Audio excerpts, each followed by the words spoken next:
right, guys. Our next topic. Wade, let's jump into it. Yeah, hot Amazon movie news.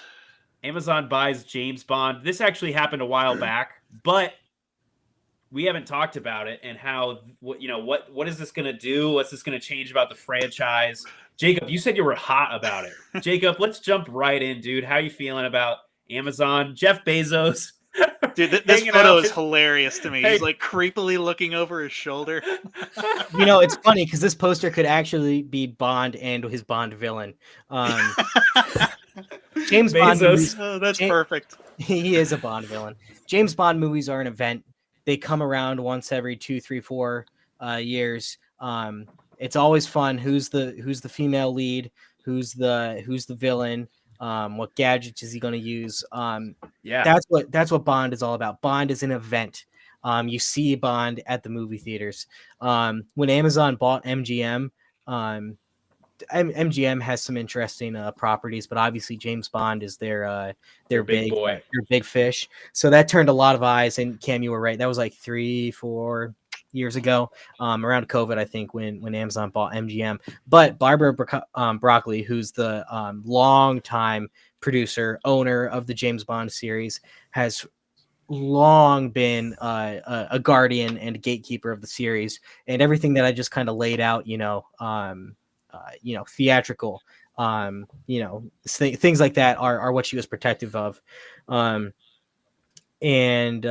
think she sold the creative control of 007, which was purely with her and her production company. She sold it to Amazon. It was a couple weeks ago. So Amazon MGM technically 100% owns James Bond now. They can do whatever they want. And I'm just telling you, I'm not excited for the Q origin story movie, the Miss Moneypenny spin-off show, the Blofeld point of view movie where you find out he's really a misunderstood guy. The Jaws origin story. Yeah, Dr. No, the origin story. Is that what they're actually thinking of doing? No, not officially. They have not said anything official. But think about it. Why would they spend $1 billion just to release a movie every 3-4 years? Now, Bond is in a pretty fitting place right now. Do we care about spoilers for the Craig movies? I don't. They've been out long enough. They've been out for a long time. Micah, blank face. No, okay. Go for it. James Bond dies in the last last movie, In No Time to Die. And he had plenty of time. He just stood there watching that bomb. Anyways, that was one of the Broccoli family's rules about James Bond. James Bond does not die. But they started doing things a little different with Daniel Craig. Before they played fast and loose with continuity, every Bond was just kind of doing their own thing. You just kind of understood that who James Bond was. But with Casino Royale and Craig's Bond, they decided to truly reboot it, to truly start over. And show, here's 007 on his first day. I mean, the first scene of Casino Royale is his mission to be 00 status. And so they really did something different, and they finally let Bond rest at the end of his series. So I've seen many people saying that it's, the Broccoli family probably knew they weren't making another one and felt like they really wanted to put a cap on it. So it definitely is nice that they were able to end their era the way they wanted, but I do not think, I don't know, if another studio who's a little more focused on the theatrical experience had bought it, even if it was Warner Brothers, I at least think Warner Brothers would try to put a movie out.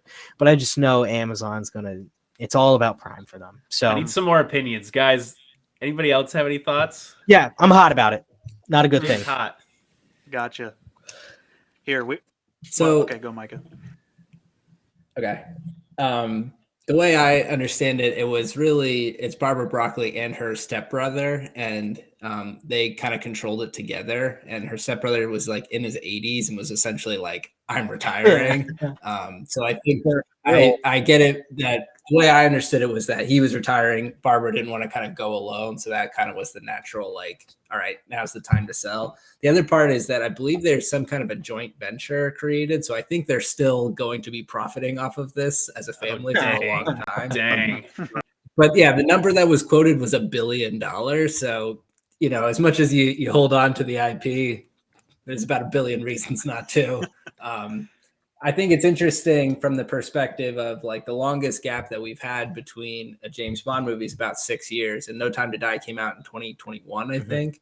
And there's no Bond movie in production now. So we're going to be up against that number, I think, to get one out kind of in that same time frame. So that's kind of interesting. And then I was thinking, $1 billion just for creative control after they already spent $8.5 billion for MGM. Like, that's a lot of money for a movie franchise that's only grossed over $1 billion one time, which was 12 years ago. Yeah. So like, it is one of those things where like, yes, they're going to put the money into this milk because they have the money. It is a little like Lord of the Rings, where it's like, this doesn't ever actually make sense. We're going to make a show and you can kind of, come on and watch it. But the only thing I would say is that, Amazon has put a lot of time and effort into the guy with the gun stuff with like the Reacher and the Terminal List shows and things like that. So maybe there's a case of they're not going to look to reinvent the wheel. And maybe they are kind of looking for that, more traditional audience. So I think that's the best case, is they kind of follow in that mold and trust the source material and stuff like that.